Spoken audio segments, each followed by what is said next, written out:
Hello everyone, আসসালামু আলাইকুম। সবাইকে আমার নতুন চ্যানেলে স্বাগতম। আজকে আমি খুব সহজেই চিকেন কষা রান্না করব। তার জন্য এখানে একটা কড়াইয়ে দিয়ে দিলাম সরিষার তেল আর ফোড়ন হিসেবে কিছু গরম মশলা দিয়ে দিচ্ছি।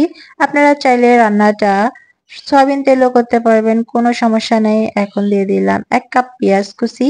পেঁয়াজটা এখন একটু ব্রাউন করে ভেজে নেব। এই রান্নায় পেঁয়াজটা একটু বেশি লাগবে, তার জন্য আমি একটু বেশি করে এই পেঁয়াজটা দিয়ে দিয়েছি। পেঁয়াজটা একটু দ্রুত ভাজা হওয়ার জন্য সামান্য হলুদ গুঁড়া দিয়ে দিলাম। এর জন্য তাড়াতাড়ি একটু ভাজা হয়ে যাবে। আপনারা চাইলে এখানে একটু লবণও দিতে পারবেন। লবণ দিলেও তাড়াতাড়ি ভাজাটা হয়ে যাবে। পেঁয়াজ ভাজা হয়ে গেছে আর দেখুন কতটা ফেনা হয়েছে। এটাই সরিষার তেল খাঁটি কিনা সেটা বোঝার উপায়। খাঁটি সরিষার তেলে সবসময়ের জন্য এরকম ফেনা হবে, এটাই স্বাভাবিক। আমি এখানে এখন দিয়ে দিচ্ছি 2 চা চামচ আদা রসুন বাটা আর 1.5 চা চামচ জিরা বাটা। এখন এই মশলাটাও ভালোভাবে কষিয়ে নিব যাতে করে এর থেকে কাঁচা গন্ধটা চলে যায়। এখন আমি এক এক করে গুঁড়া মশলাগুলো দিয়ে দেব। স্বাদ মতো দিয়ে দিলাম লবণ আর 1 চা চামচ দিয়ে দিলাম লাল মরিচের গুঁড়া আর 1 চা চামচ হলুদ গুঁড়া। এখন দিয়ে দিলাম 1/2 চা চামচ কাশ্মীরি লাল লঙ্কার গুঁড়া আর 1/2 চা চামচ জিরা গুঁড়া। এখন একটু নেড়ে চেড়ে ভেজে নেব। মশলাটা একটু সময় কষানোর পর আমি এখানে পানি দিয়ে দিব যাতে করে মশলাটা পুড়ে না যায়। আমি মশলাটা এখন ভালোভাবে কষিয়ে নেব। দেখুন মশলাটা থেকে অনেকটা তেল ছেড়ে দিয়েছে আর কষানো হয়ে গেছে। এই পর্যায়ে আমি মাংসগুলো দিয়ে দেব।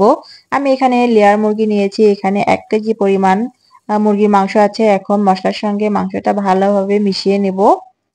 এভাবে মুরগির মাংস রান্না করলে আমার বাসার প্রত্যেক সদস্যই অনেক পছন্দ করে। আপনারা যারা লেয়ার মুরগি খেতে পছন্দ করেন না তারা একবার হলেও এভাবে মুরগির মাংস রান্না করে খেয়ে দেখবেন, আসলেই অনেক ভালো লাগে। আমি এই পর্যায়ে একটু সয়া সস দিয়ে দিলাম। এখানে 1 চামচ পরিমাণের মতো আছে। এখন আরো নেড়েচেড়ে কিছুক্ষণ কষিয়ে নেওয়ার পর একটু পানি অ্যাড করে দিলাম, দিয়ে আরো ভালোভাবে কষিয়ে নেব। মুরগির মাংসটা যত ভালোভাবে কষানো যাবে তত খেতে ভালো লাগবে। আমার মাংসটা প্রায় কষানো হয়ে গেছে, দেখুন অনেকটা লাল লাল হয়ে গেছে। এখন আমি 2 কাপ পরিমাণ পানি অ্যাড করে দিলাম, দিয়ে ভালোভাবে মাংসের সঙ্গে মিশিয়ে নিয়ে চুলার আঁচ এ পর্যায়ে হাই হিটে থাকবে। এখন ঢেকে বাকি রান্নাটা কমপ্লিট করে নেব। আর এখানে দিয়ে দিলাম 3টা কাঁচামরিচ। ফিরছি কিছুক্ষণ পর।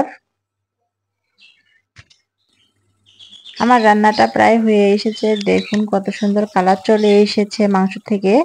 আর এখন একটু নেড়ে চেড়ে দেব।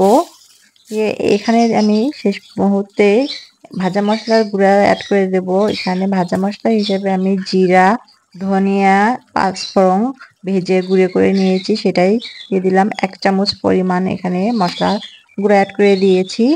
এখন নেড়েচেড়ে একটু মিশিয়ে নিলেই আমার রান্নাটা কমপ্লিট। কার কার এই রেসিপি ভালো লেগেছে কমেন্ট করে অবশ্যই জানাবেন। আর যারা আমার এই চ্যানেলটিকে এখনো সাবস্ক্রাইব করেননি প্লিজ তারা আমার চ্যানেলটিতে সাবস্ক্রাইব করে আমার পাশে থাকবেন আর পরবর্তী ভিডিও আসা পর্যন্ত আমাকে সাপোর্ট করবেন।